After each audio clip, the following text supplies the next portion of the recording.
based on how the Wheel of Time Season 3, Episode 7 ends, with Perrin surrendering to the Children of the Light during the battle. For the Two Rivers, here's a possible scenario for what happens next with Perrin and the White Cloaks in Episode 8 or beyond.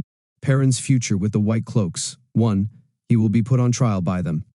Perrin voluntarily turned himself in to Dain Bornhald after the battle, following his promise. That means that the White Cloaks will transport him to one of their strongholds or a neighboring camp for judgment. Given their fanaticism, particularly toward dark friends, Aes Sedai, and anybody they believe possesses unnatural abilities, Perrin's wolfbrother status will cause concern. His golden eyes, ability to converse with wolves, and previous acts, murdering Geofram Bornhald in Season 2, make him a target for censure. Expect rigorous interrogation, possibly torture or combat trial. 2. Dain Bornhald may struggle with his conscience. This predicament places Dain Bornhald in a moral bind. On the one hand, he wants justice for his father's death.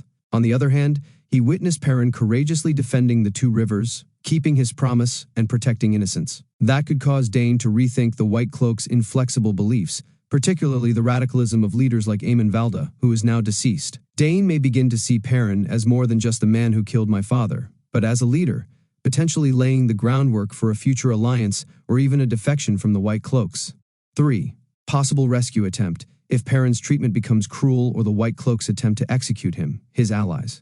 Or Two Rivers residents may plan a rescue, especially since they have dubbed him Lord of the Two Rivers.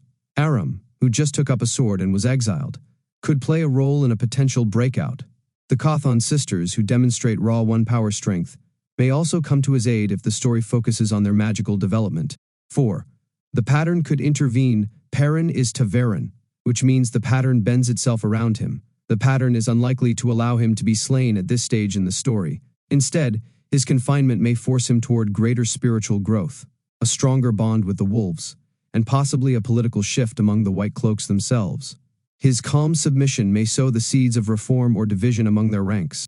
Perrin's journey in the Shadow Rising is about finding the right balance between violence and peace, axe and hammer. His surrender represents him choosing peace over violence.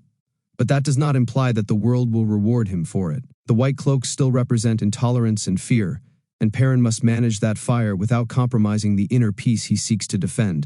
Thank you for watching.